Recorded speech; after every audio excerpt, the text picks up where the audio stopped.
Приветствую. Говорит Макс Вольф.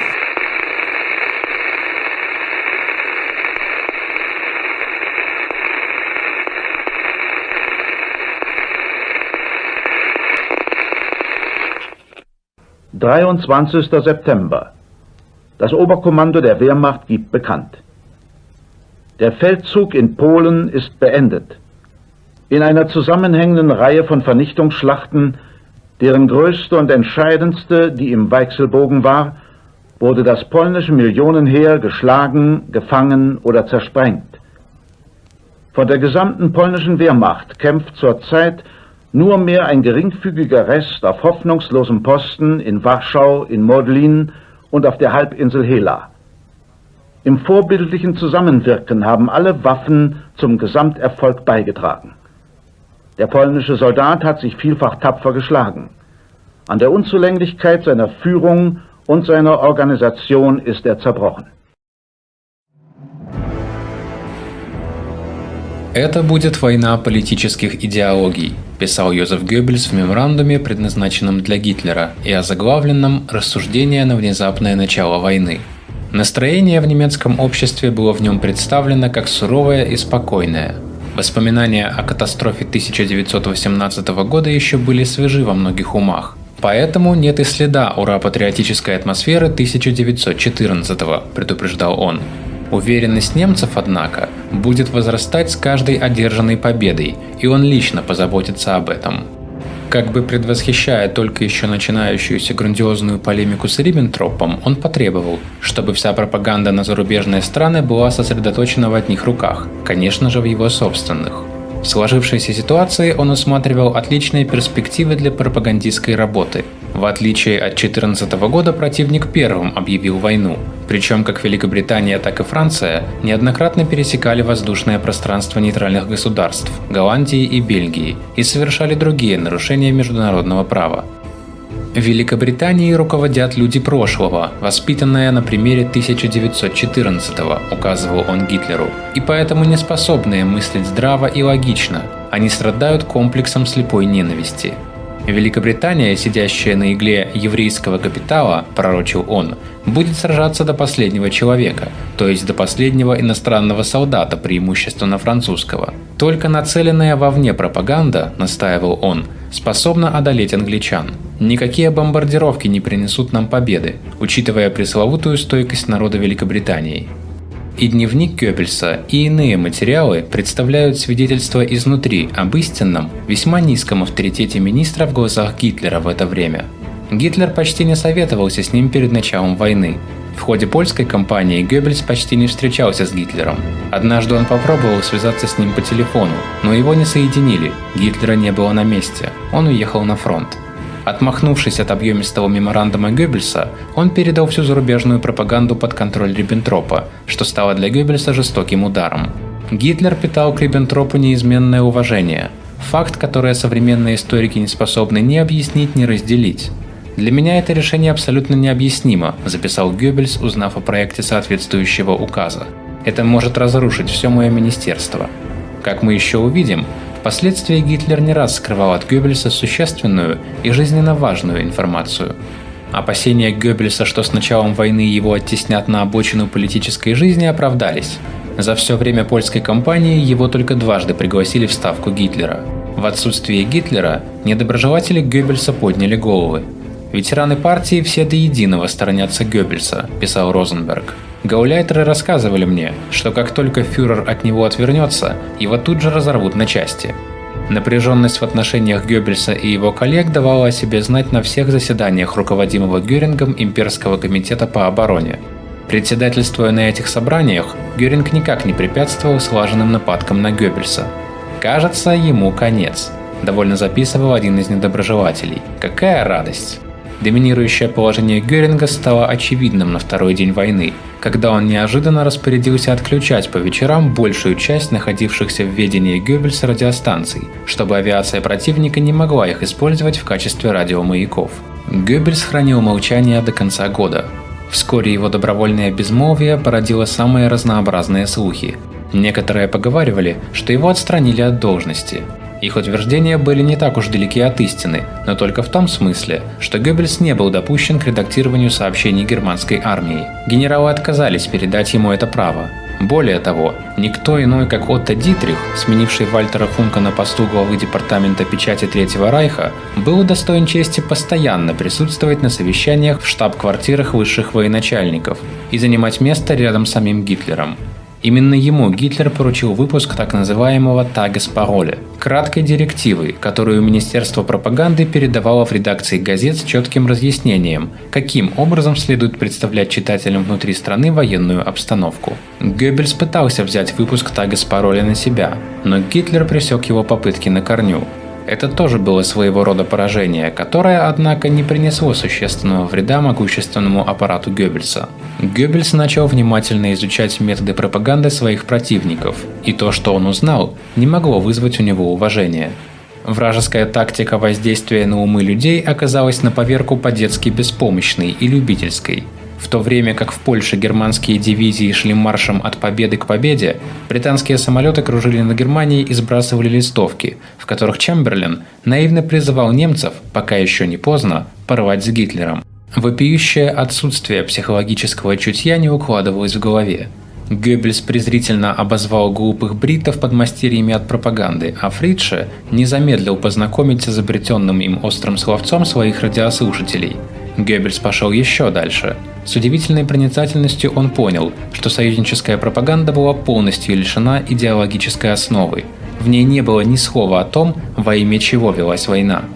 Казалось, среди тех, кто вдохновлял пропаганду противника, не нашлось ни одного человека, кто сам знал бы, зачем и почему они воюют.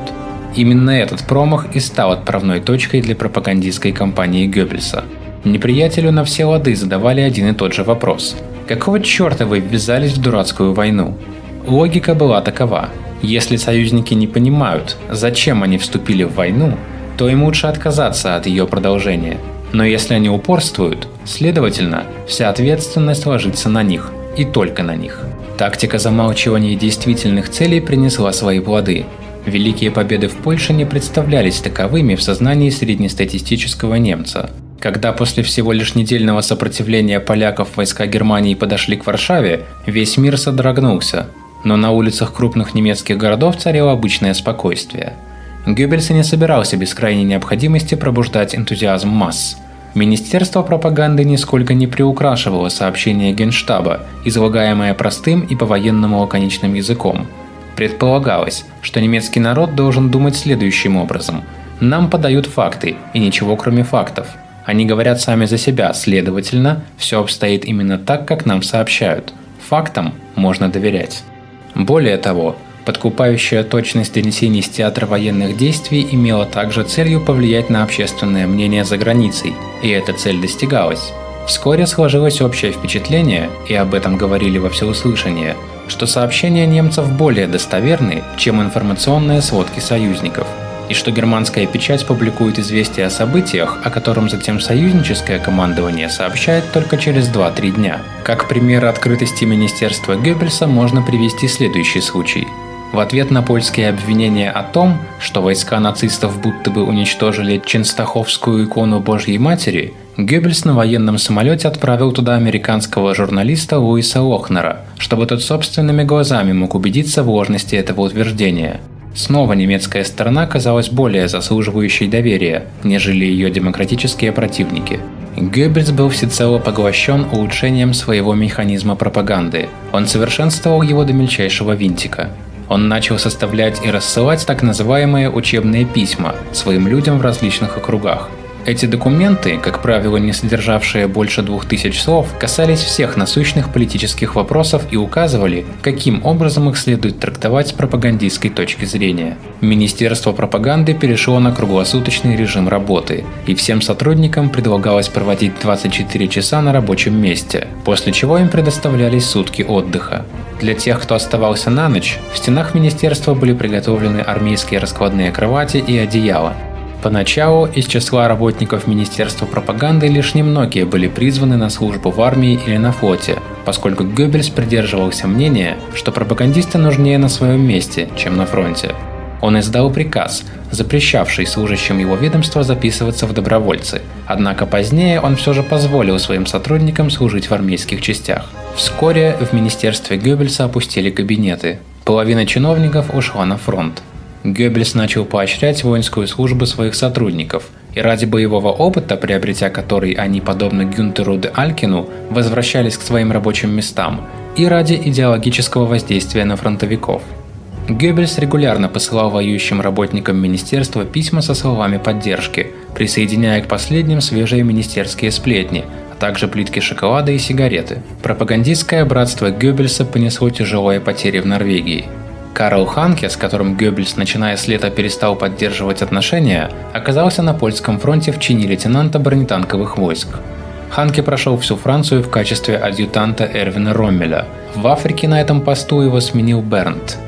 Вернер Науман, воевавший в дивизии лейбштандарт СС Адольф Гитлер, после Балканской кампании вернется на гражданскую службу с нагрудным знаком за ранение и другими знаками отличия. Герберт Хайдушке, еще один бывший адъютант Геббельса, ставший десантником, получит на Крите смертельное ранение в голову. Мюллер будет ранен в ходе немецкого наступления на Мурманск на севере СССР. Мориц фон Ширмайстер, геббельсовский пресс-атташе с 1938 года, вернется в Министерство с Восточного фронта только в январе 1942-го.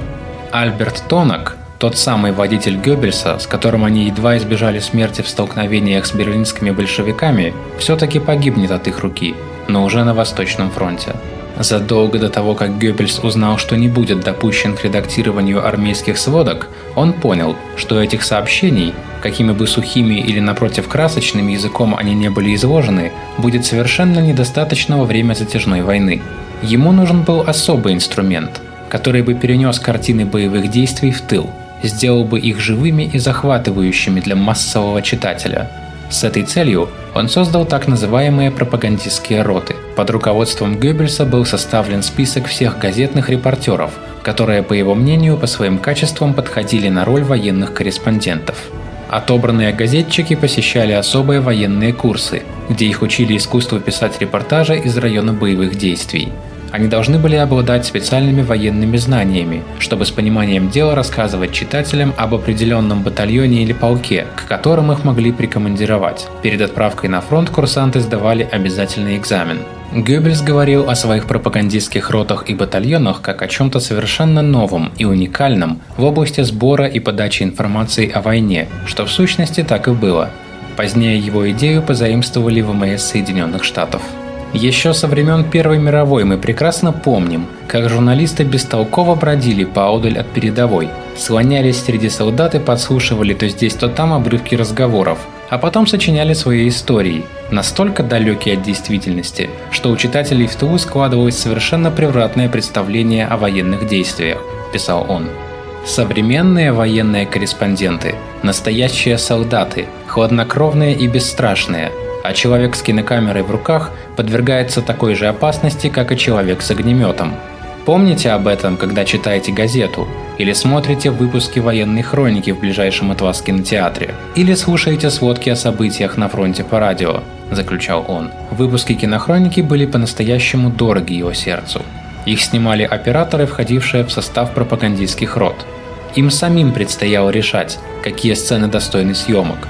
У них был достаточный запас времени, чтобы выбрать нужные сюжеты. От них же требовалось предоставить достоверные и естественные материалы. Отснятые сотни метров пленки специальным курьером доставлялись в Берлин, проходили цензуру в Министерстве пропаганды, а затем включались в очередной выпуск кинохроники. Операторы, попавшие на военные корабли, считали, что им не повезло. Чаще всего корабли простаивали в порту, поэтому снимать было совершенно нечего, разве что можно было запечатлеть на пленке, как команда обедает или проводит время на палубе. Стоило Геббельсу увидеть подобную хронику, как он выходил из себя от бешенства. С другой стороны, его приводили в восторг съемки пикирующих самолетов, прыжков с парашютом, воздушных боев, трудной жизни команды подводной лодки, вышедшей в поход, и многое другое, что наглядно доказывало, какому риску подвергал себя оператор ради нескольких кадров.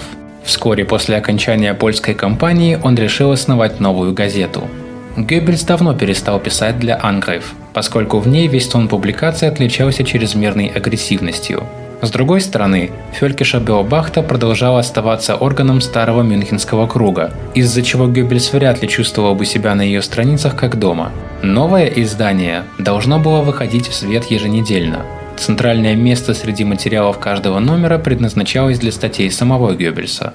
В них он намеревался беседовать с немецким народом как бы в неформальной обстановке и неофициальным тоном разъяснять и комментировать злободневные вопросы дня, чтобы установить более тесные отношения с миллионами своих читателей. Как Геббельс сам сказал своим сотрудникам, он хотел разговаривать с народом как журналист, а не как член правительственного кабинета. Такова была внешняя причина, которая побудила Геббельса затеять новое издание. Но он доверительно признался Фридше, что, на его взгляд, немецкая печать день ото дня становится все более скудной и однообразной. Он заявил: «Пресса должна иметь больше свободы. Ни один человек, будь он даже 7 пядей во лбу, не в состоянии написать приличную статью, если его опутать колючей проволокой и бить кувалдой по голове при малейшем подозрении в неблагонадежности». Фридше, по его словам, ответил: «Согласен, но именно вы ввели в наш обиход колючую проволоку и кувалду». Геббельс якобы промолчал. Своим новым еженедельником он надеялся подать хороший пример для подражания и поднять повыше общий уровень немецкой прессы. С учреждением нового общенационального, рассчитанного на образованную публику издания, сбылась давняя мечта доктора.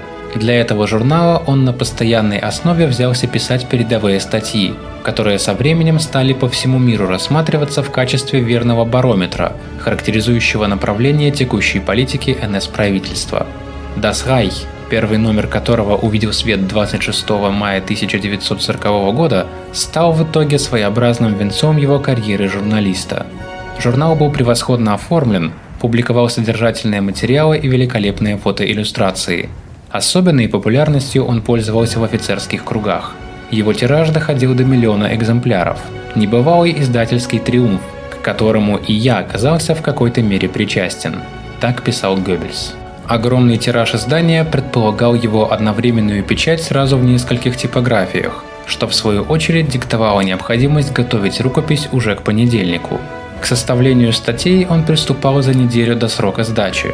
Сперва с трепетом неофита, а по мере того, как журнал приобретал свой особый характер, с неподдельным и все нарастающим энтузиазмом. С неумеренным пылом он выверял даты, события и цитаты из античных классиков, пока к концу недели текст очередной статьи не вызревал в его голове полностью и не был готов для чистовольной диктовки. Один экземпляр с курьером направлялся на согласование к фюреру, другой поступал на радио, поскольку начиная с 7 ноября 41-го полный текст каждой передовицы Das Reich транслировался в вечерней программе. Затем статья распространялась по мировым информационным агентствам. По мере того, как расширялись военные действия, роль этих материалов в деле поддержания морального духа немецкого народа становилась незаменимой. Статьи Геббельса были настоящим еженедельным уколом адреналина. Они восславляли выигранные сражения, объявляли временные неудачи, возвещали неотвратимое возмездие и вселяли уверенность в победе. Ближе к концу войны выступления Геббельса представляли собой выразительные и ободряющие примеры из античной истории, отсылали читателя к эпохе борьбы и восхождения НС-партии к власти и пытались хотя бы на время рассеять надвигающийся мрак поражения. Один из генералов Люфтваффе впоследствии признавался, что по прочтении очередного номера Das Reich он всякий раз принимался распекать себя за уныние. «О, маловерный! Видимо, на самом деле дела совсем не так уж плохи, как представлял их себе ты своим крохотным умишком». Даже накануне гибели фюрера, прочитав статью Геббельса в журнале Das Reich, один армейский генерал-лейтенант, находившийся в это время в плену у англичан, мог только убеждать себя: у них, нацистов, наверняка что-то приготовлено.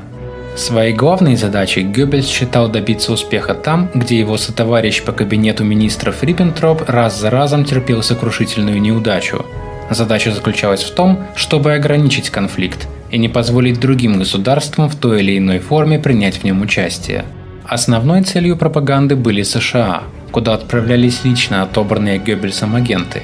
Со своей стороны, доктор пытался заигрывать с корреспондентами зарубежных газет в Берлине. Журналистам пришлось по душе отсутствие всякой формы цензуры, из-за чего статьи иностранных корреспондентов из Берлина стали преобладать на страницах газет нейтральных стран и в особенности Америки, оттеснив на второй план сообщения парижских и лондонских коллег-газетчиков. Геббельс, однако, не смог использовать полученное преимущество. Он приходил в негодование от того, что печать нейтральных стран осмеливалась высказывать свое мнение, и он решил, что пришло время преподать им урок и объяснить, что такое есть нейтралитет. Между государственным нейтралитетом и нейтральной позицией общественного мнения не должно быть сколь-нибудь значимого расхождения. Нейтральные страны поступили бы весьма благоразумно, если бы действительно оставались нейтральными. Их правительства не должны ограничиваться робкими заявлениями о сохранении нейтралитета, в то время как ничем не сдерживаемое общественное мнение и печать этих стран ведут настоящую канонаду клеветы против Райха и его национал-социалистического режима. Физически слабому человеку, оказавшемуся свидетелем матча между двумя боксерами, следует держаться на почтительной дистанции от схватки. В его словах прозвучала ничем не прикрытая угроза. В самом деле, Геббельс уже пришел к выводу, что из всех средств, которые он пускал в ход, чтобы добиться невмешательства в конфликт третьих стран, самыми действенными были угрозы, а наиболее впечатляющим предостережением являлась кинохроника с захваченных территорий. Так, во время войны против Франции Геббельс приказал снять фильм, который был назван «Победа на Западе». В нем особый упор был сделан на разрушение, которое принесла война. С началом странной войны вернувшийся в Берлин Гитлер снова стал более доступен, и Геббельс присутствовал на обедах у фюрера практически ежедневно. 26-го Гитлер излучал оптимизм. Он выразил надежду, что противник проявит здравый смысл. «Продолжение войны полностью зависит от Лондона», – сказал он за обедом 10 октября. Однако постепенные надежды на мир таяли, и Гитлер приказал Геббельсу усилить давление на Чемберлена. Черчилль казался Геббельсу более уязвимой фигурой, которую было можно с легкостью связать с английской плутократией. «Он все еще будто обитает в 16 столетии», – согласился Гитлер. «Никакого контакта с реальными нуждами собственного народа». Поскольку в этот период речи Черчилля, как правило, лишь косвенно соприкасались с истиной, высмеивание их автора оказалось для Геббельса слишком сильным искушением, чтобы долго ему противиться. Выступая от имени воюющей стороны, которая до сих пор неизменно оказывалась победоносной, Геббельс не испытывал особой нужды лгать. 8 ноября 1939 года застает его в Мюнхене, где он выслушивает речь Гитлера по случаю годовщины путча. В 6 часов вечера вместе с Гиммлером, Розенбергом, Франком, Риббентропом и другими они собираются в пивном зале Бюргебräu. На этот раз среди них очень много людей в военной форме. Гитлер произнес часовую речь. Внезапно он оборвал свое выступление, объяснив это необходимостью спешно отправляться в Берлин, куда военное командование срочно просило его прибыть на следующее утро. Геббельс выехал из Мюнхена вместе с Гитлером в его личном вагоне. На вокзале в Нюрнберге на его глазах Гитлеру вручили телеграмму. В ней говорилось, что сразу после их отъезда в пивном зале произошел мощный взрыв, в результате которого погибло 8 и было ранено более 60 человек. Геббельс был ошарашен этим совершенно чудесным избавлением от опасности, которое уберегло фюрера. Если бы тот не уехал так рано, все они наверняка были бы уже мертвы. «Должно быть, его хранит само провидение», – заключил он наедине с собой. «Он не умрет, пока не исполнит своего призвания». Прибыв в министерство, он велел газетчикам высказаться именно в этом духе. «Неотложные государственные дела вызвали его в Берлин», – сообщил Геббельс журналистам. Он запретил им поиск конкретных виновников, будь то монархисты, христиане или евреи. Он не желал повторения ноябрьских погромов 1938-го. Между тем, в Лондоне и Париже возложили всю вину во взрыве на самих национал-социалистов. «Что им еще остается?» – сухо заметил он в дневнике, припоминая несостоятельные зарубежные обвинения по поводу поджога Рейхстага. «Весь мир заполнили сплетни о Германии, которые содержат самую беззастенчивую ложь и басни о немецких преступлениях. Самые вздорные россказни от жестокого преследования местной аристократии и расстрелов прославленных генералов до ареста князя Макса Баденского, который на самом деле умер еще 10 лет назад», – сокрушался он в своем дневнике. Если исходить из записей в дневнике за это время, дети были единственной его отрадой. «Дети хотя бы совершенно откровенны», – записал он. «Они говорят то, что думают. Почему мы не можем так?» Навестив проживающую в Райте мать, он по мере возможностей помог ей свести концы с концами. «Она заботилась обо мне во время мировой войны», – рассуждал он. «Теперь, когда идет новая война, уже я позабочусь о ней». По-прежнему терзаемый материальными затруднениями, он уговорил Магду пустить шапку по кругу среди ее более зажиточных друзей.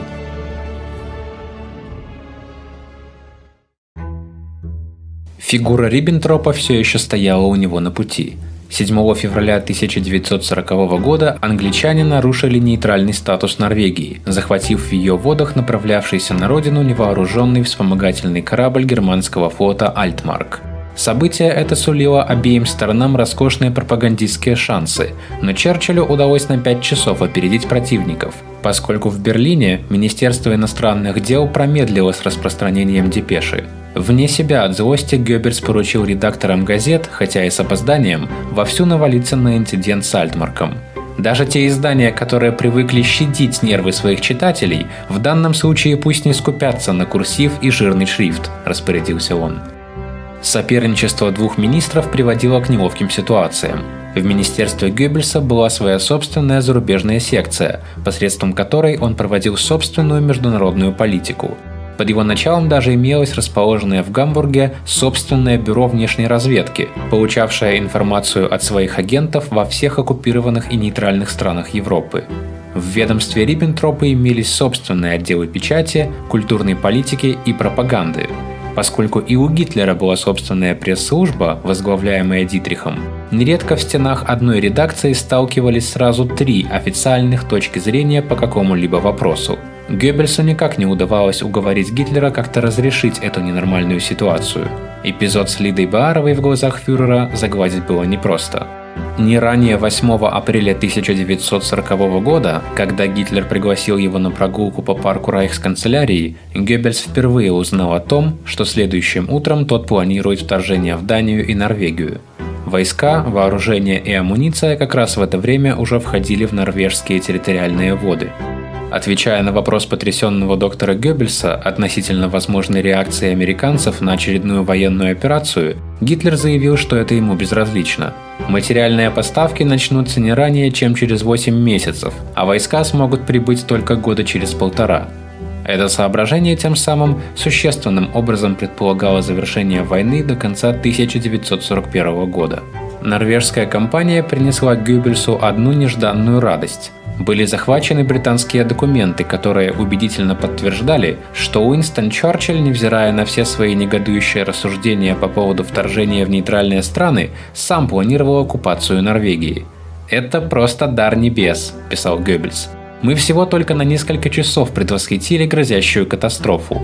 Черчилль уже ожидал доклада о вторжении английских войск, и тут эти чертовы немцы опять его опередили». Гитлер с ухмылкой рассказывал ему, что господин Черчилль выдал своим войскам только по 50 патронов на человека. «Военный штаб на территории госпиталя», – прокомментировал Геббельс. «Бедолага Черчилль». Захваченные документы, уличающие британское правительство, были тут же переданы в прессу. Он велел газетчикам поместить эту информацию в передовицы, а на тот случай, если господин Черчилль решится отрицать этот факт, распорядился записать показания пленных британцев на новомодное устройство – магнитофон. Как рассказал ему Гитлер, британские экспедиционные войска в Норвегии вели себя довольно подло, грабя и мародерствуя где только возможно. Однако, в отличие от польской кампании, норвежцы не запятнали себя ни единым случаем жестокого обращения с немецкими солдатами. В конце концов, они истинные арийцы. И в качестве ответного жеста доброй воли Гитлер отдал приказ об освобождении всех норвежских военнопленных. Нынешних хозяев Англии Гитлер называл преступниками. Они вполне могли бы заключить мир на самых благоприятных для себя условиях, конфиденциально заверял он Геббельса. Вместо этого они предпочли воевать, рискуя до основания расколоть свою империю. «Мы ведь не хотим и не в состоянии перехватить их колониальное владение», добавил он, возвращаясь к этой болезненной теме. «Есть такие люди, которые начинают что-то понимать, только выплюнув передние зубы». Поход на Запад должен был явиться для всех полной неожиданностью. Геббельсу приходилось строго хранить тайну, и даже его ближайшие сподвижники не имели ни малейшего представления о том, когда начнется неизбежная война на западном направлении. В ночь, когда германские войска получили приказ вторгнуться в Голландию и Бельгию, Геббельс отправил посыльных к 6 своим сотрудникам с приглашением явиться к нему в кабинет рано утром следующего дня. В 8 часов утра 10 мая 1940 года Геббельс передал Фридше две речи, которые надо было немедленно огласить по радио. У Фридша оставалось так мало времени, что он едва успел разобрать почерк своего начальника перед тем, как включить микрофон. Впрочем, информация о начале немецкого наступления так или иначе была передана врагу заранее, членами антифашистского сопротивления из среды немецкого офицерства. Однако в тот раз их сообщения не были приняты во внимание. Французские солдаты, оборонявшие линию Мажино, стали объектом яростного пропагандистского давления. В ход был пущен весь накопленный до того опыт. Если французские солдаты покидали укрытие, противник не открывал по ним огонь. Немецкие офицеры с бесстрастным видом позволяли ему идти невредимыми. Иногда по ночам французским солдатам приходилось восстанавливать разрушенные фортификационные укрепления. И тогда внезапно то место, где они работали, заливал ослепительный свет прожектора, а усиленные громкоговорителями голоса призывали напуганных французов ничего не бояться. Дескать, немцы не собираются стрелять, а только хотят помочь их работе освещением. Тон германской пропаганды против Франции изменился только тогда, когда война на Западе была развязана по-настоящему. «Теперь на западное государство плутократов обрушилась лавина германских войск», — говорил Геббельс. «Теперь их армии, наивно уверовавшие, что им предстоит только сидеть в ожидании на линии Мажино или вольготно прогуливаться вдоль линии Зигфрида, волей-неволей сойдутся с нами в жестокой и кровавой битве». Геббельс велел установить несколько черных передатчиков, которые напрямую доносили до миллионов слушателей во Франции и Великобритании пораженческие идеи, подрывали их уверенность в грядущей победе и сеяли повсюду смятение и разброд. Передатчики, вещавшие на Францию, носили кодовые имена «Конкордия» и «Юманите», причем последняя заявляла о себе как коммунистическая радиостанция. Ею руководил блестящий радиоведущий доктор Адольф Раскин. Козырем в пропаганде Геббельса стал ирландский ведущий Уильям Джойс, которого ввиду его преувеличенного английского акцента называли еще лордом Ха-Ха. Язвительная манера и содержательная тематика его радиопередач снискали ему популярность у многомиллионной аудитории по всему миру.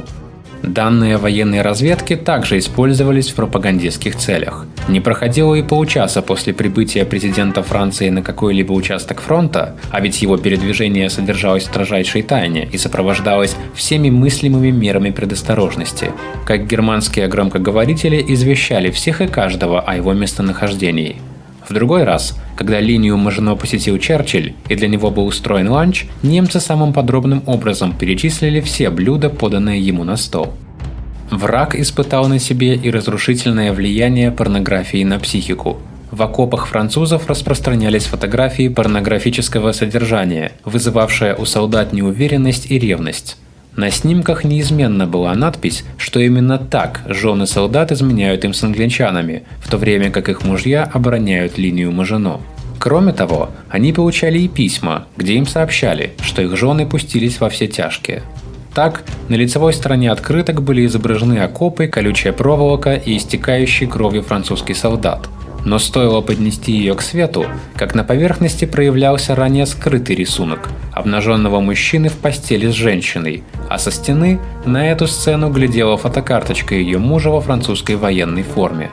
Другие снаряды обрушивали на головы французов знакомые глянцевые черные коробки с папиросной бумагой, на которых, однако, был напечатан вопрос: «К чему тебе умирать за Данциг?» И каждый листок убеждал солдата, что именно по вине англичан французы вынуждены воевать за чуждые им интересы.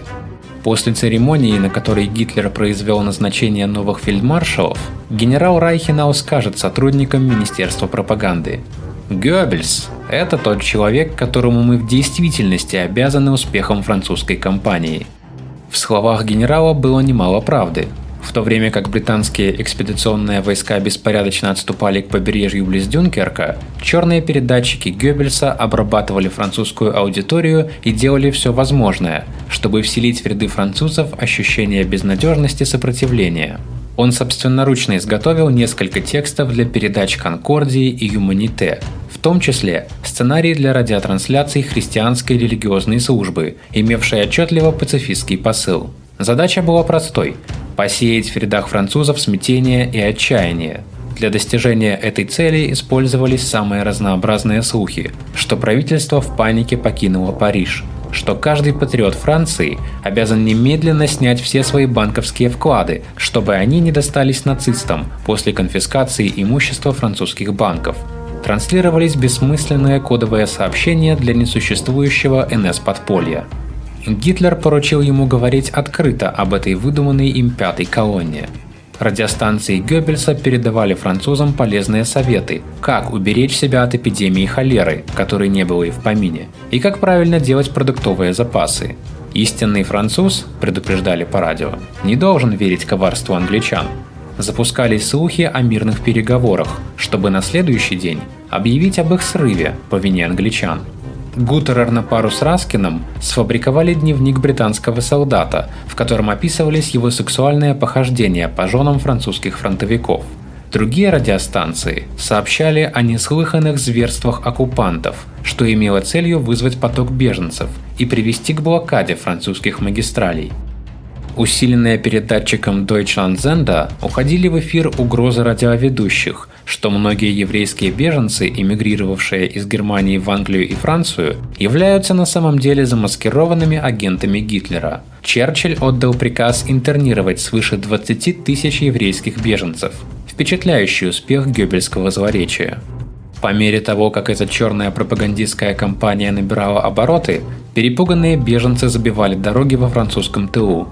Гитлер дважды в присутствии Геббельса упоминал о том, как он был потрясен страданиями французских беженцев, которые ему довелось наблюдать воочию.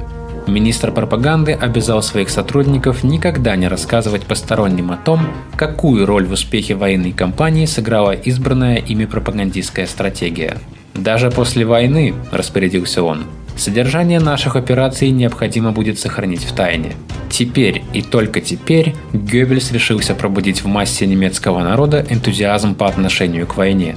10 мая он запретил в прессе Германии печатать специальные выпуски. У него родилась совершенно новая мысль – использовать так называемое специальное радиосообщение. Специальные радиосообщения могли прерывать любую передачу. Сначала шло короткое обращение к слушателям. «Внимание, внимание! Прослушайте специальное сообщение службы радиовещания».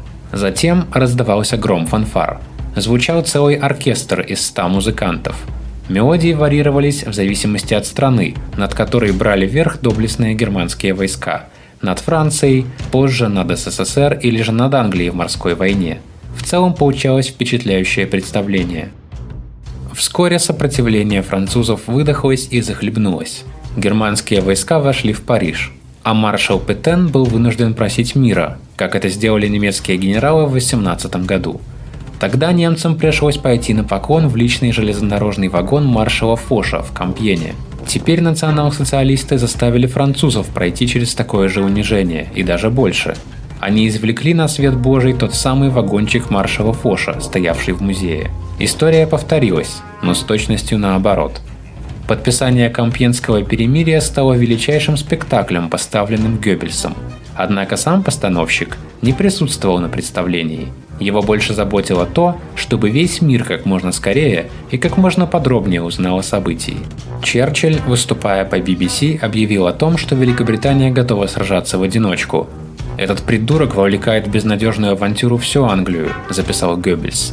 Он приказал перенастроить все наличные мощности черных передатчиков на территорию Англии. Он отнюдь не разделял сентиментальные пристрастия фюрера ко всему английскому. Один из первых британских военных кинофильмов «У льва есть крылья» показался ему настолько смехотворным, что он шутки ради провел несколько его публичных показов перед журналистами и берлинской публикой. Гитлер все еще колебался. Геббельсу было очевидно, что фюреру не нравилась идея о преследовании разгромленной британской армии через Ла-Манш.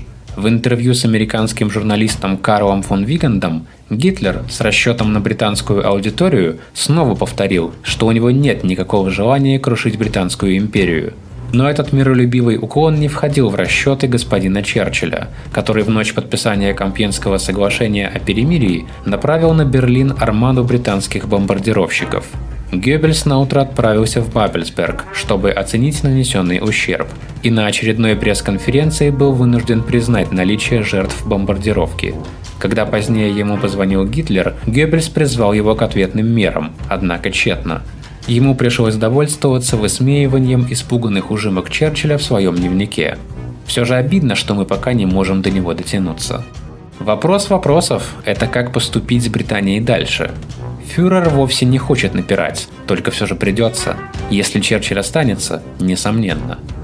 Геринг разработал план массированных авиаударов по Британии, однако Гитлер не спешил его одобрять. Между тем, военно-воздушные силы Великобритании продолжали трепать мирные немецкие города.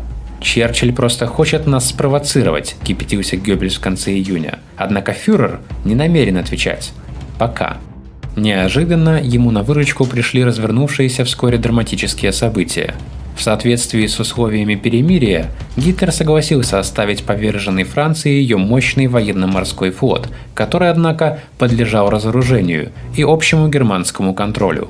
Черчилль, обеспокоенный возможностью того, что национал-социалисты каким-либо образом сумеют захватить несколько крупнейших боевых кораблей, вставших на якорь в бухте Арана, 3 июля, на следующий день после встречи Гитлера с Геббельсом, отдал приказ об их затоплении. В ходе безжалостной атаки бывшего союзника погибло более 1000 французских моряков. В течение 4 последующих дней по указанию Геббельса эта тема доминировала в общем объеме внутреннемецкой пропаганды. Следует отметить, что британские бомбардировки германской территории не прекращались. Тем не менее, Гитлер все еще сдерживал рвение своего воздушного флота.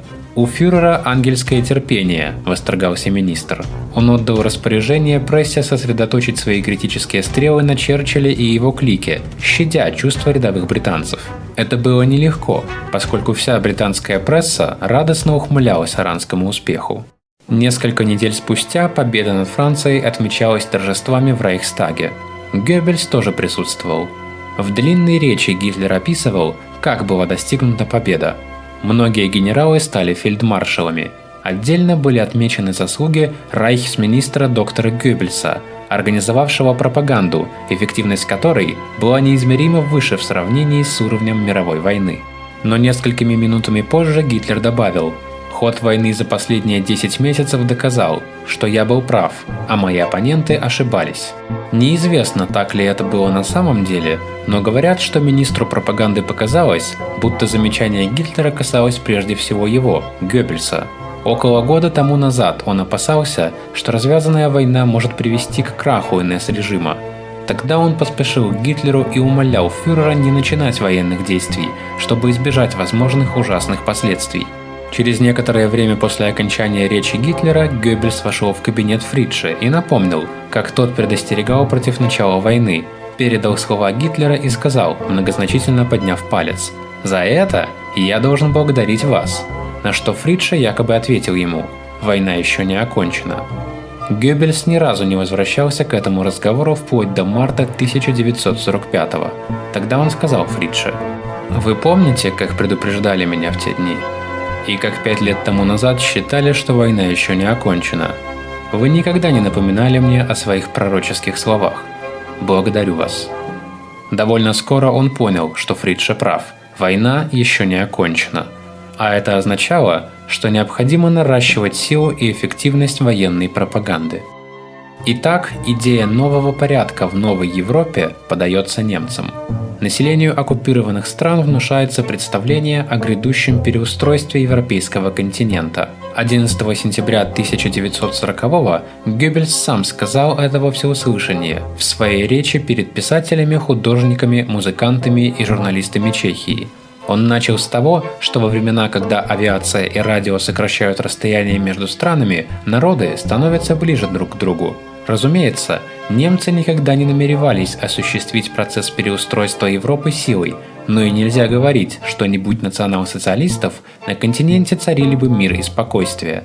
Нет, не будь нас, на нашем месте оказались бы другие. И он заключает: совершенно ни к чему выяснять, любим мы друг друга или нет. В конечном счете, это не самое главное.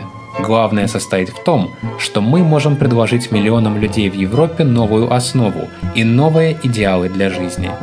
Геббельс мечтал о создании некоего подобия Великой Хартии. Он хотел документ, в котором бы излагались основные принципы грядущего нового порядка. Он обсудил свою мысль с Фридше, и тот взялся разрабатывать документ во всех тонкостях и подробностях. Геббельс с большим удовольствием прочитал написанный Фридше окончательный проект и сказал, что представит его на одобрение фюреру. Однако Гитлер придерживался того мнения, что последнее слово должно принадлежать Риббентропу, как министру иностранных дел. Разговор между Риббентропом и Геббельсом, как его передавал потом министр пропаганды своему верному Фридше, был резким и коротким. Риббентроп прочитал проект, небрежно оттолкнул его в сторону и отрезал: «Нам эта ерунда ни к чему». Он подразумевал, что нет никакой нужды уговаривать побежденные народы, если их можно держать в узде с помощью военной силы. Геббельс встал и негодующе воскликнул: «Очень скоро вы сами увидите, что эта ерунда нам понадобится, и еще как понадобится». Обещания ввести новый порядок еще чаще замелькали на страницах прессы, но большего Геббельс сделать не мог. Он вновь столкнулся с Риббентропом, но уже по другому поводу. Министр иностранных дел настаивал на том, чтобы ему предоставили право просматривать каждое интервью Геббельса перед публикацией в прессе. Гитлер согласился с его требованием. Своеобразная цензура больно ударила по самолюбию Геббельса. Дело ухудшалось еще и тем, что Риббентроп не просто пользовался своими полномочиями, он пользовался ими в намеренно оскорбительной манере. Геббельс пришел в ярость. Справедливости ради следует заметить, что его постоянные стычки с Риббентропом происходили не только из-за вопросов престижа. Оба они придерживались совершенно различных точек зрения на пропаганду.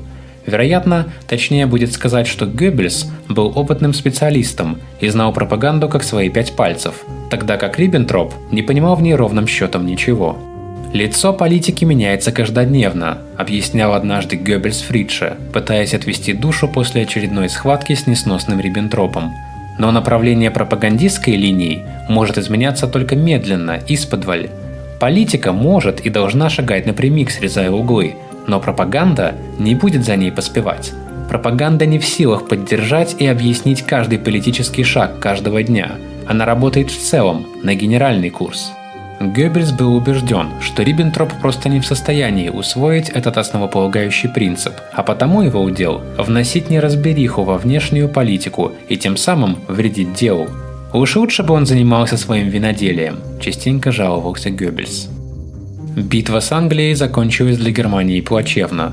Это было первое поражение Германии и в некоторой степени ее пропаганды.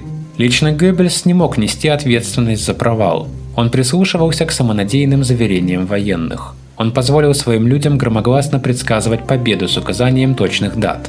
Сравнение Лондона, горевшего уже 9 дней с Карфагеном, сожженным дотла за 17, было поспешным и непродуманным. Геббельс дал средствам массовой информации сигнал сильнее, чем это было до сих пор, заняться воздушной войной, в том числе в небе над Германией. Как раз тогда бомбардировке союзников подвергся город Крефельд. Ему показали первый составленный в этом духе выпуск киножурнала Die Deutsche Wochenschau. Его жена и дети присутствовали на показе. То, что они могли увидеть, было столь ужасно, что они начали громко всхлипывать. Особенно Хельгу, старшую дочь, просто больше нельзя было утешить. Это стало поводом для громкой филиппики на следующем совещании.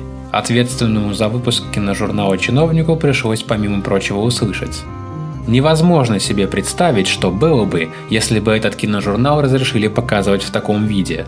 Тот, кто допускает что-то в этом роде, понимает в пропаганде ровно столько, сколько корова понимает в квантовой теории.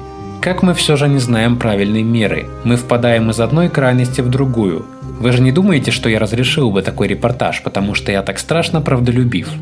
А сотрудники могли услышать его небольшую лекцию для самого узкого круга о пропаганде, в особенности военной пропаганде. «Что же такое правда на войне?» – воскликнул министр. «Правда того, что произошло, например, в Крефельде, ужасно. Но было бы намного ужасней, если немецкий моральный дух был бы сломлен, и мы проиграли бы войну. Это необходимо предотвратить. Правда – это то, что помогает добиться победы. Не нужно думать, что англичане, например, придерживаются другого подхода». 15 сентября, когда события приняли неожиданный оборот и Гёрингу пришлось отказаться от попыток взять верх над Англией в воздухе, Геббельс дрался в арьергарде и провел операцию настолько блестящую, что ее можно было бы приравнять к победе немецкой пропаганды. С одной стороны, ущерб, нанесенный Англии бомбардировщиками Люфтваффе, многократно преувеличивался. С другой, желая создать и закрепить в умах радиослушателей образ превращенного в кромешный ад Лондона, он пошел даже на то, что признал храбрость и стойкость британского народа. Он не обошел вниманием и сотрудников BBC, то есть своих главных противников в эфире. Дикторы обоих полов беседовали у микрофонов так мило и непринужденно, словно они знали о воздушных налетах только понаслышке.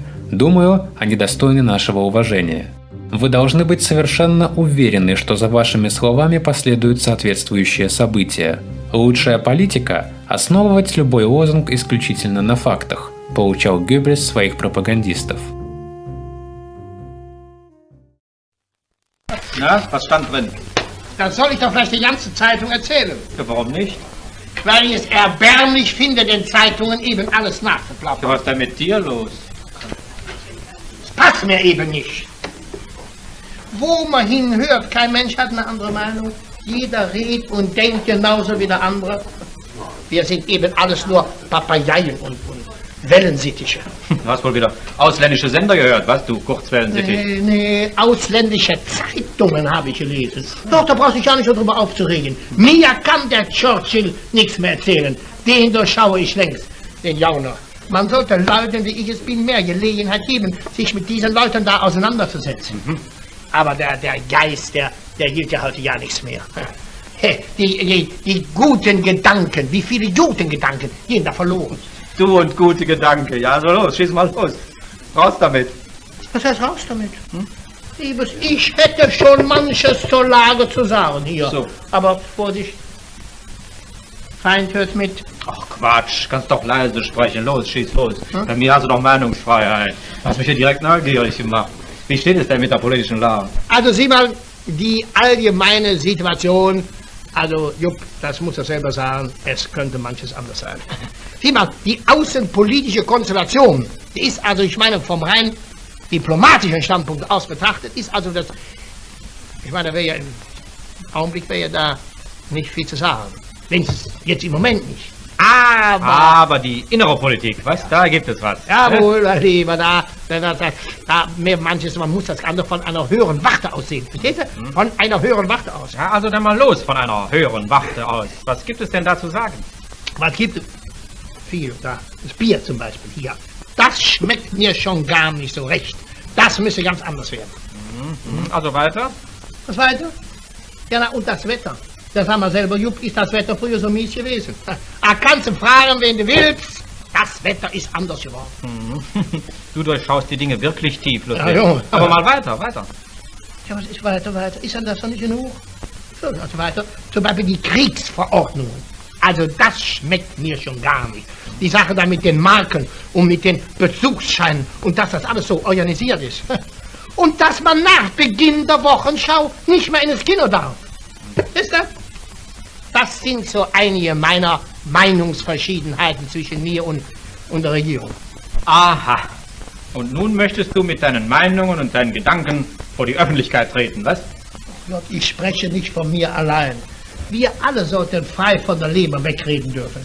Durch Gedanken- und Meinungsfreiheiten helfen wir der Wahrheit.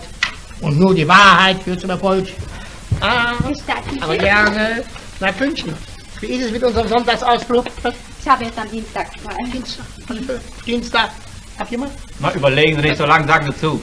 So einen Kavalier finden Sie alle Tage. Wer ist hier? Vom Scheitel bis zur Sohle ein rüstiger 60er. Da bist du es doch! Was? 60? Sie Nee, sagten doch immer, Sie sind jetzt... 40? Nee, das ist längst vorbei. Was, du alter Unverwüstling? Bedenken Sie mal, 60 Jahre und immer noch Liebling der Frauen. Dem gefallen sie alle. Ach, so einer sind Sie. Nee, du kommst hier. Ja, du weißt, da platzt einem ja der Papierkram. Wie kommst du dazu mit deinem blöden Gequassel? Ja, ich denke, wir sollen alle frei weg von der Leber reden. Von der Leber reden, red erstens von Sachen, wo du keine Ahnung von hast, nicht. Und zweitens, wo du nichts von verstehst. Ich wollte doch nur der Wahrheit helfen, die allein zum Erfolg führen. Erfolg. Ja, hättest du mein richtiges Alter wenigstens angegeben. Und dann hättest du mir noch genug verkorkst. wo ich für das leckere Kind extra verjüngt habe.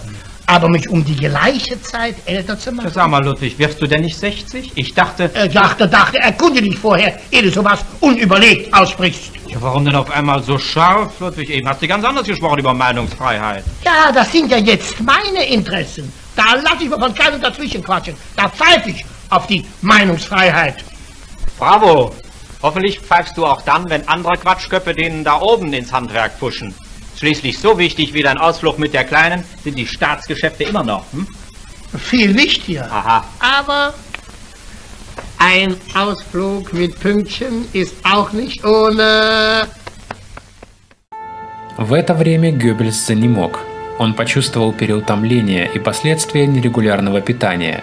Нервы его были расшатаны, а глаза слезились, измученные просмотром груды поступающих донесений, в тщетных попытках уловить в них сигналы о наступающем крахе Британии. Врачи определили у него нервное истощение, возникшее вследствие перенапряжения и нехватки витаминов. Гестапо мрачно докладывало, что население Германии застыло в напряжении, ожидая триумфального успеха Гёринга. Но многие втайне опасаются наступления еще одной военной зимы. Так оно и было. Начало бомбардировок Лондона означало окончательную невозможность мирного исхода. Черчилль также отдавал себе в этом отчет. И это было одной из причин, почему своими бомбежками он пытался спровоцировать Гитлера на ответный удар. Геббельс оказался в этом случае его невольным пособником. Черчилль приветствовал бомбардировки Лондона, поскольку они давали ему повод втянуть в войну американцев, позволяли ослабить нагрузку на истребительную авиацию и радиолокационные системы, а также срывали усилия британского движения за мир, которое серьезно досаждало его собственному военному правлению. Он тайком радовался всякий раз, когда его столица подвергалась бомбардировкам. По приглашению Гёринга Йозеф Геббельс посетил Францию. Во дворце Эдуарда Ротшильда, этот замок был превращен в штаб-квартиру Люфтваффе, распивая чай, он наслаждался пикантной иронией судьбы. Гёринг провез его по Парижу. Они обменялись друг с другом колкими анекдотами о Риббентропе. Геббельс обратил внимание на обилие в городе германских военнослужащих, которые праздно прогуливались по парижским бульварам. В казино де Пари гауляйтер нескромно пялился на изысканную откровенную демонстрацию обнаженной натуры. «У себя в Берлине нам ни за что нельзя допускать подобного», – решил министр. Приближалось Рождество. Семейство Геббельс перебралось в новое жилище. Это был старинный особняк, который не отличался особыми размерами и скорее походил на большую виллу. Во всяком случае, он не шел ни в какое сравнение с роскошными дворцами Гёринга и Риббентропа.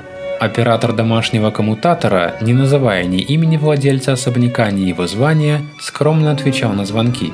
Резиденция. Дом был обставлен со вкусом и основательно, но без малейшего намека на претенциозность. Через парадный вход посетитель попадал в большую приемную. На первом этаже располагались несколько гостиных, столовая, кинозал и небольшой домашний театр со сценой для представлений. Второй этаж занимали спальни Геббельса, апартаменты Магды, которая с началом войны добровольно записалась в санитарке Красного Креста, семейная гостиная, детская игровая комната, музыкальная гостиная и кабинеты личных помощников министра. Для них и для остального обслуживающего персонала были отведены спальни на третьем этаже. Празднование Рождества происходило в кинозале. Дети и прислуга получили множество подарков. Гитлер, который, как говорили во время войны, сам не принимал подарки и не делал их, прислал фрау Геббельс 5 килограммов кофе. К восторгу детей на праздник пришел даже Санта-Клаус. Геббельс весело смеялся и подтрунивал над детьми, время от времени напоминая им, что Санта-Клаус не настоящий. Стоит отметить, что начало войны нисколько не повлияло на истинную страсть доктора Геббельса – кино, музыку и искусство. После начала Второй мировой войны Геббельс прилагал немало усилий, чтобы достать через нейтральные страны иностранные ленты. Он намеревался соотносить их уровень с художественным уровнем фильмов, которые снимались под его патронажем. При этом хорошие голливудские фильмы, как, например, «Унесенные ветром», он мог смотреть по несколько раз. Геббельс постоянно изводил своих помощников и подчиненных, требуя доставлять к нему все новые и новые иностранные фильмы. В годы войны он подключал для этого всевозможные каналы. Одним словом, Геббельс всегда проводил очень много времени в кино. Обычно это был кинозал, который был создан прямо в здании Имперского министерства пропаганды, либо кинозал, который был специально построен в его просторной квартире. После просмотра каждого фильма он делал подробные заметки в своем дневнике. Кроме этого, если конец рабочего дня заставал его в рейхсканцелярии, то он успевал просмотреть 2 или 3 картины в компании Гитлера. Традиционно фильм для просмотра в рейхсканцелярии подбирал лично Геббельс. На 50-летие Гитлера Геббельс преподнес ему коллекцию из 120 фильмов, которые были только что скопированы по специальному заказу министра пропаганды. После того, как началась война, Геббельс дал указание, что все фильмы без исключения должны были показывать брак как социальный институт исключительно с положительной стороны. Министр пропаганды опасался, что фильмы, в которых были бы неверно показаны обязанности супругов, могли оказать негативное воздействие как на женщин, оставшихся в тылу, так и на солдат, которые воевали на фронте. Что касалось женщин, в Третьем Райхе был очень распространенным типаж девушки, который из кино шагнул в реальность. Именно этот типаж в 30-е годы одержал верх над образом светской дамы, который был прежде всего присущ 20-м годам. Девушки 30-х годов были хорошо сложены, стройны, с несколько рисковатыми чертами лица, которая подчеркивала короткая прическа. Их одежду нельзя было назвать дорогой и изысканной. Они предпочитали очаровывать за счет атлетизма своих тел, которые закалялись занятиями по плаванию или прогулками на лыжах. Напряженность и тревога исчезли с киноэкранов после того, как Германия завоевала Францию. То, насколько важным для Геббельса был моральный аспект войны, показывают его слова. «На весь срок войны духовное и культурное обеспечение нашего народа станет одной из важнейших стратегических задач. Одна из этих задач – поддерживать у нашего народа хорошее настроение. Мы упустили этот момент в годы Первой мировой войны, что и привело нас к ужасной катастрофе. Этот удручающий пример не должен повториться ни при каких условиях. Войну, которая идет с таким огромным размахом, можно выиграть только с оптимизмом. И кино должно было внушить немцам этот оптимизм. Чего только стоили названия немецких фильмов, которые были сняты в годы войны. «Счастье живет рядом», «Лето, солнце, Эрика», «Главное – быть счастливым», «Веселый дом» и так далее. Однако изредка выходили и серьезные работы. Ранее Геббельс забраковал сценарий одного антисемитского кинофильма, сочтя его излишне грубым. И только теперь, с началом войны, он приступил к работе над собственной антисемитской кинопродукцией. Часовой фильм «Вечный жид», при создании которого использовалась техника монтажа фото и киноматериалов, чередующая документальные кадры, снятые в трущобах варшавского гетто, с отрывками из художественных кинокартин с участием знаменитых еврейских кинодеятелей, вроде Чарли Чаплина, обладал несомненной эмоциональной убедительностью. Дневник Геббельса с октября 1939 года сообщает о том, как он лично осуществлял общее руководство кинопроизводством и подбирал для фильма ужасающие кадры, снятые в польских синагогах и варшавских гетто. «Кровь стынет в жилах», — отмечал он в одной из записей. «Невольно отшатываешься при виде подобной мерзости. Мы много работаем над тем, чтобы сделать из всего этого шедевр пропаганды». Как ни странно прозвучит, но Вторая мировая война фактически спасла немецкое кино. Не стоит, однако, забывать о том, что по мере того, как Германия завоевывала Европу, расширялась и аудитория, которая смотрела немецкие фильмы. Вплоть до весны 1943-го Геббельс все еще мечтал о том, что немецкое кино сможет конкурировать с Голливудом. Обстановка для этого ему казалась весьма благоприятной. Именно в это время он произнес: «Мы никогда не считали искусство уделом лишь мирного времени. Для нас фраза «когда говорит оружие, музы молчат» не имеет никакого смысла». Бюджеты, выделяемые на съемки той или иной картины, постоянно росли. Наиболее известные режиссеры, такие как Вайт Харлан, Карл Риттер или Вольфганг Либенайер, постоянно снимали по заказу Геббельса великие фильмы, которые почти моментально делали кассу. Кино стало психологической отдушиной. Кроме того, совершались первые шаги в области телевизионного вещания. Речь идет о телевизионной студии Пауля Нипкова. В рамках этого экспериментального вещания было принято решение создать регулярные программы, которые передавались телевизионной студией Пауля Нипкова «Берлин». Данная телевизионная станция впервые начала свои регулярные выходы в эфир еще 22 марта 1935 года. К лету 1935 года в Берлине уже имелось около 50 телеприемников. Но в данном случае речь шла о дорогом развлечении. Ни о каком серийном производстве телевизоров не могло быть и речи. Это объяснялось не только их дороговизной, но и недостаточным качеством передаваемой телевизионной картинки. Приведем небольшую вырезку из дневников доктора Геббельса относительно этого периода, которая красочно отражает его повседневные заботы. 1 ноября 1940-го. Вторая половина дня у фюрера. Доктор Дитрих поведал мне о новостях рейхсканцелярии. Ряд неприятных интриг обслуживающего персонала. Весьма скверно. В сравнении с этим обрадовало то, что Прин, который докладывал фюреру, рассказал нам. Он отличный парень и истинный народный герой, и участвует только в смелых акциях. Наряду с этим мил и симпатичен, его просто нельзя не любить. Фюрер очень приветлив со мной, нашел слова величайшей похвалы для Магды. Он очень обрадован, что вновь родилась девочка. О военном положении. Невероятное сообщение из Лондона, но англичане упорствуют, они еще держатся. Фюрер будет их атаковать, пока они поверженные не рухнут на землю. Когда? Никто не знает. Итак, цель определена. Они должны окончательно убраться из Европы. Им не быть отныне рыцарями материка. Россия? Для этого Сталин слишком изворотлив, и наш вермахт слишком силен. Однако Сталин хотел бы послужить этому делу, не подвергая себя большому риску. Но воспользоваться румынскими нефтяными источниками мы ему не дадим. Наши бомбы на Англию и наши торпеды уже делают Черчилля более податливым. Необходимо лишь терпение и дальнейшая непоколебимая борьба. Об Испании и Франко у фюрера не существует какое-либо определенно положительное мнение. Много разглагольствований, но мало мыслей. Нечто бессодержательное. При этом полная неподготовленность к войне. Претензии на величие мировой державы, которой уже нет. 2 ноября 1940-го. Попали как раз под воздушную тревогу, продолжавшуюся в течение 4 часов. Налет шел несколькими волнами и принес некоторый ущерб, в том числе и 12 убитых. В центре я смог увидеть в действии весь аппарат противовоздушной защиты. Великолепная, до мелочей продуманная организация работы. Посетил несколько общественных бомбоубежищ на западе города. Настроение кое-где прекрасное, а кое-где лишь хорошее. С наступлением темноты, конечно, люди очень устают и, вероятно, несколько подвержены невротическим реакциям. Но в целом город готов принять на себя все тяготы подобной воздушной тревоги. Еще не все проблемы разрешены удовлетворительно. Я буду еще раз докладывать об этом фюреру. Дома еще долго находился с детьми в бомбоубежище. Они все спали на одной кровати и выглядели мило, как маленькие ангелочки. Это было уже поздно ночью. В 5 часов ночи последовала еще одна воздушная тревога. Весь Берлин снова должен был, прервав сон, вернуться в бомбоубежище. Чудовищно.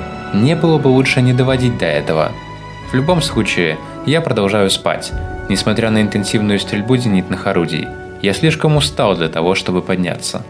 5 ноября 1940-го. Переработка старых опер и оперет планомерно продолжается. Сокращение кинопроизводства должно быть преодолено. Я приказал дать своим киноспециалистам броню. Производство должно быть сохранено на прежней высоте. Из Испании сообщают о местной обстановке. Просто невероятно. Франко и Суньер всецело в стихии клерикализма, совершенно непопулярны, за решение социальных проблем не принимались, полный хаос. Фаланга не пользуется никаким влиянием, экономика разрушена во всех областях, избыток необоснованного величия. На Германию все смотрят как на воплощение чуда.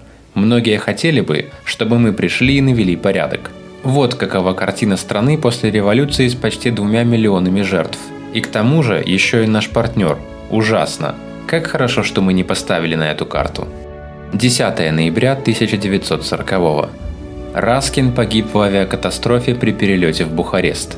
Тяжелейший удар для меня и моего дела. В его лице я потерял одного из наиболее талантливых специалистов в области зарубежной пропаганды, которому вообще невозможно найти преемника. Причина – обледенение самолета. А что мне от этого объяснения? И как человек Раскин был для меня бесценен. Для меня было чудовищным ударом получить эту печальную весть. И как раз теперь, когда он так нужен. 12 ноября 1940-го. Визит Молотова подготовлен.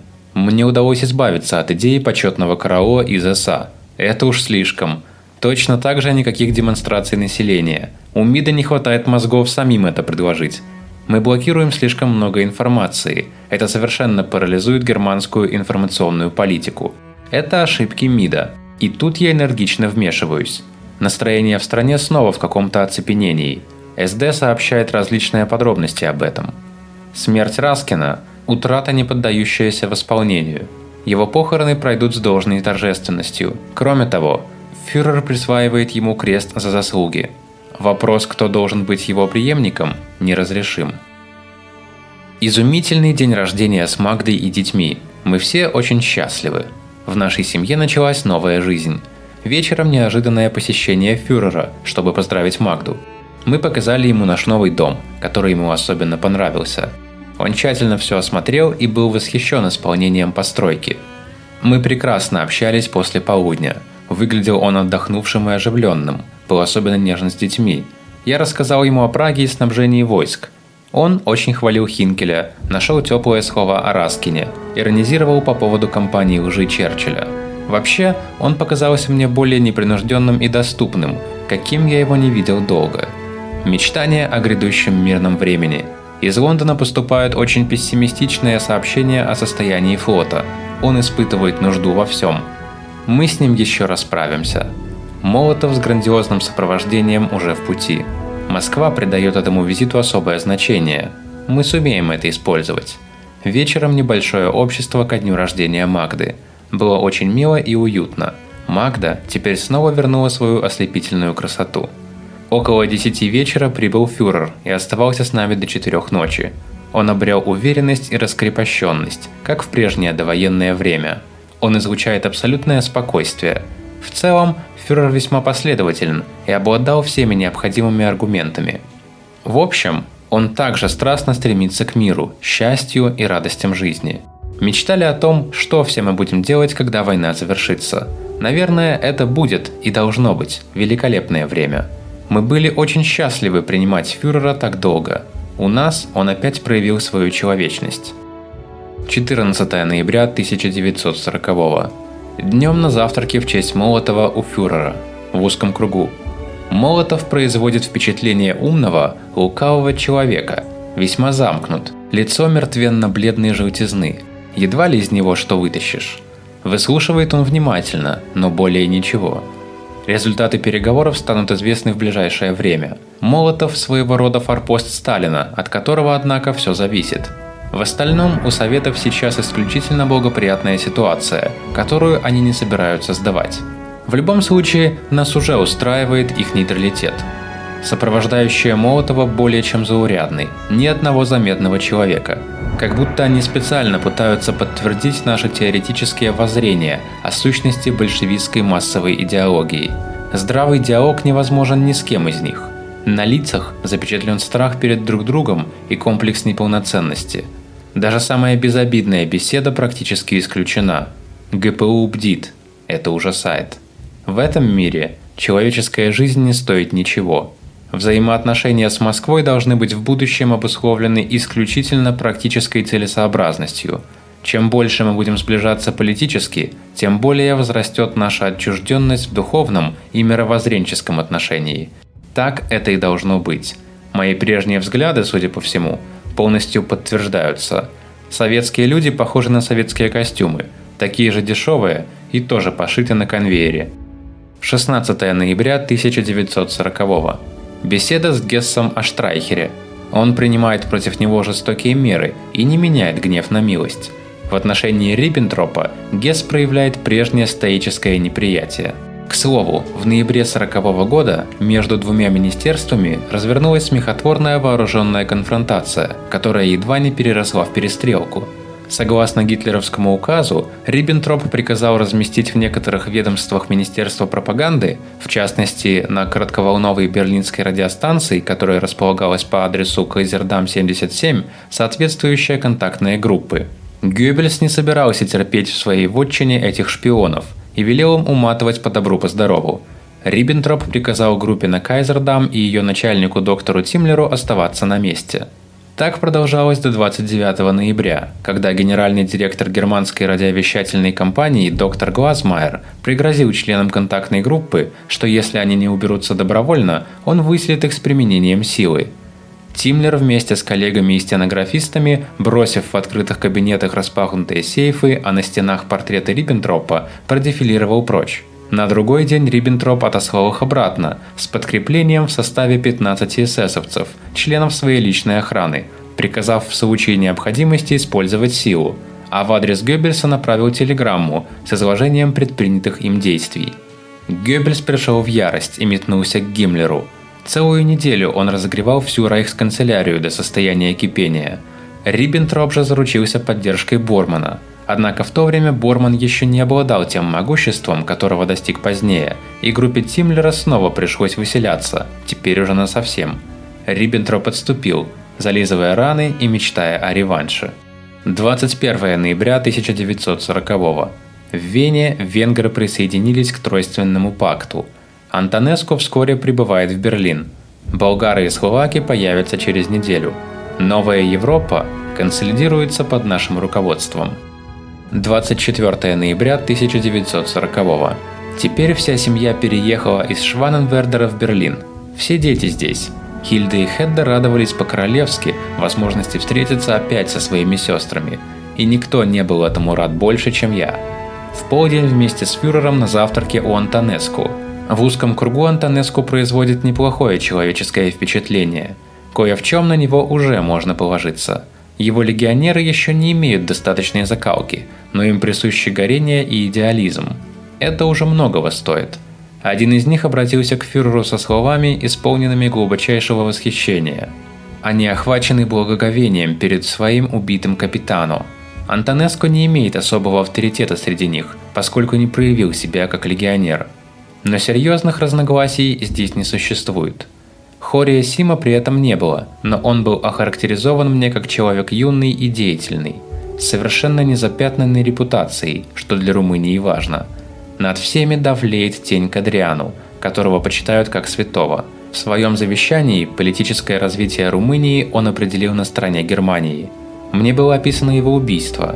Он был зверски убит королем, который недостоин даже того, чтобы лизать ему сапоги. Сколь долго еще может убитый оказывать влияние на живых? Еврейский вопрос – основная проблема Румынии. Каждый 18-й – еврей. Это создаст еще уйму проблем. Но все его люди молоды. На них кое в чем уже можно положиться. Фюрер отметил в приветственной речи свою убежденность в том, что Румыния преодолеет кризисное состояние своей политики. Очевидно, это так. 25 ноября 1940-го. Гесс вылетел обратно в Мюнхен. Он выглядит очень плохо и не вполне здоров. Но какой он порядочный парень. Жаль его работоспособности, изнуряемой тяжелой болезнью. 3 декабря 1940-го. Настроение народа воистину прекрасно. Я постоянно пытаюсь уберечь его от увлечения иллюзиями, чтобы мы здесь не испытывали больше неожиданностей. Дома еще долго работал за письменным столом. Я так устал поздним вечером. Когда наконец война закончится, тогда я бы смог на пару месяцев стать частным лицом. Это было бы прекрасно. Каждый жаждет свой вожделенный идеал послевоенного времени. Мой будет таким: лентяйничать, спать, музицировать и читать прекрасные книги, лежать на солнце, не дотрагиваться до газет и не слышать о МИДе. 5 декабря 1940-го. Бюджет Ланки и мои проблемы налогообложения вполне урегулированы. Наконец, порядок также и в моем финансовом положении. Это удалось уладить в последний момент. Если я теперь умру, то у меня на счету будет плюс-минус 0. Награда за 20 лет службы Отечеству. Моя семья, несомненно, бы удивилась. Я делаю МИДу предложение о перемирии по вопросам радио. Представитель одного из отделов МИДа будет участвовать в делах радиовещания. Если это не будет принято, то пошли они все. 6 декабря 1940-го. Жалуются, что мероприятия КДФ организуются на низком уровне, и их ведущие позволяют себе слишком много непристойностей.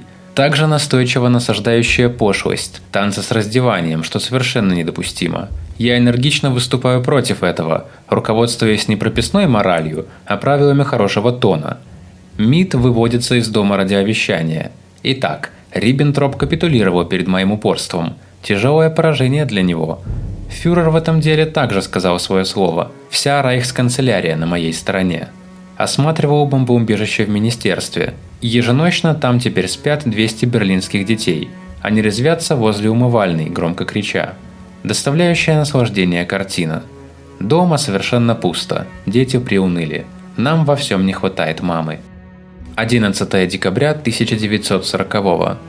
Фюрер выступал в полдень перед рабочими оборонного завода Борзига. Я заезжал за ним, он в радужном настроении, весьма оптимистичен в оценке военного положения, горько иронизировал в отношении господ англичан и радовался тому, что смог выступить перед рабочими. Мы выехали под проливным дождем. Публика встретила фюрера воодушевленными овациями. Огромный цех полон готовых орудий, и люди, только рабочие, а не какие-то почетные гости, выражали неистовый восторг.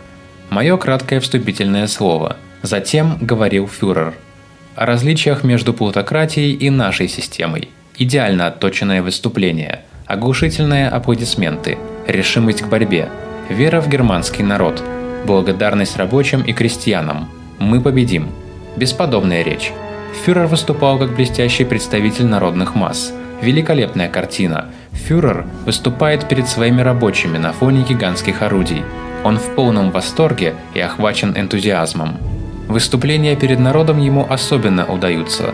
Триумфальная поездка мимо народных масс в рейхсканцелярию, и при этом в беспрерывный ливень. Речь фюрера воодушевила весь наш народ. Мы снова с легкостью преодолели несколько критических недель.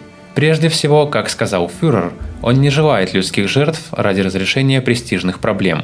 Этот фрагмент речи был отмечен особыми аплодисментами. Фюрер всецело под впечатлением своей речи. Он хочет теперь выступать чаще. Именно народ – истинный почитатель его речей. Он наилучшим образом понимает народ. Так называемая интеллигенция, что можно предположить из этого термина, не отличается интеллигентностью. Мы заговорили о проблемах руководства массами.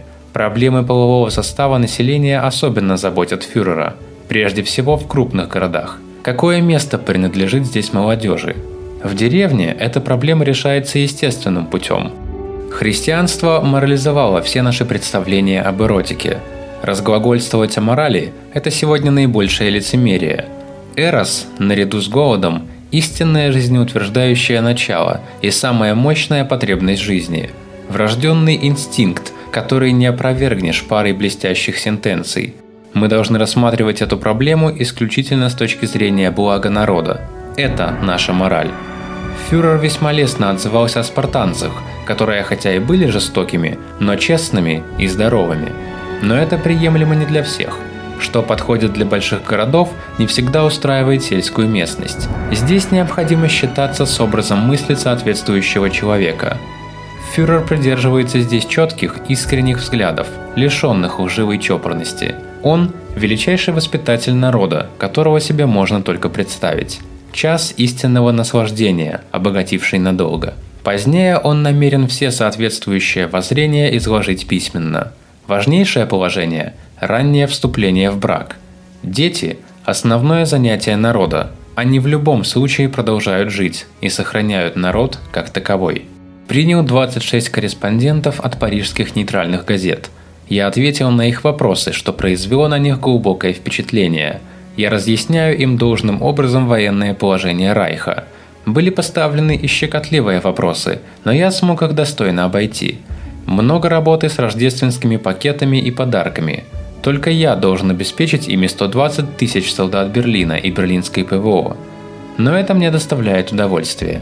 Затем обилие личных обязанностей. От года к году их все больше. Много работы над документами и меморандумами. Утром еще в темноте едешь в бюро, и вечером, после завершения рабочего дня, возвращаешься обратно, вновь нагруженный с головы до ног. Воистину собачья жизнь. Недолгое время восхитительного общения с Магдой и детьми. Черчилль утверждает, что итальянцы в западной части египетской пустыни терпят тяжелейшее поражение. По нашим данным, он недалек от истины. Еще и это. Наш истинный крест эти наши фашистские союзнички. Вступление в войну Италии в середине июня, когда поражение Франции было уже предрешено, поставило перед Геббельсом новые, особые задачи. Даже сейчас эта страна так мало преуспела в борьбе, что Геббельс был вынужден инспирировать слухи, будто бы сдержанность итальянцев обусловлена специальными пожеланиями фюрера. Тем не менее, в народе Италии и Германии о Муссолини ходила шутка. Переиначивалась фраза Цезаря «пришел, увидел, победил», которая в муссолиниевском исполнении звучала следующим образом: «Пришел, увидел, как он, Гитлер, победил». В Греции и Албании, как и в Африке, итальянцы серьезно подмочили репутацию оси. Опасаясь нелицеприятных изъявлений чувств со стороны обычных берлинцев, Геббельс отговорил представителей Италии от участия в предстоящем сборе пожертвований в пользу Красного Креста. «Ну и союзнички нам достались», – заметил Геббельс.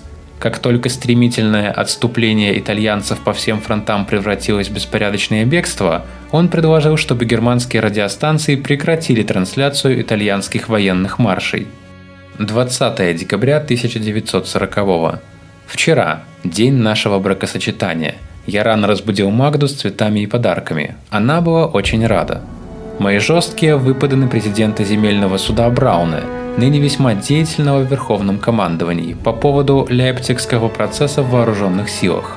Фюрер энергично вмешался в это, предъявил Брауне, которого поддерживал Канарис, тягчайшее обвинение. Он иронизировал в отношении его набожности и при этом высказал крайне резкое суждение о юстиции. Юстиция сама по себе не в состоянии защитить общегосударственные интересы. Наряду с ней всегда необходима альтернатива, наподобие концентрационных лагерей у нас. О, как мы тогда, будучи в оппозиции, манипулировали ею. Засилье юстиции содействует всеобщей деформации мышления. Инстинкт подменяется юридическими параграфами. Горе государству, которым манипулирует юстиция. Очевидно, Брауне, пожалуй, придется уйти. 24 декабря 1940-го. В настоящее время нет никаких оснований для беспокойства, но я пока запрещаю прессе преувеличивать достижения и бахвалиться по этому поводу. Осторожность – мать мудрости. Вообще, прессе необходимо искуснее работать со многими психологическими проблемами. Она иногда не утруждает себя и вызывает нелепым сумасбродством раздражение народа.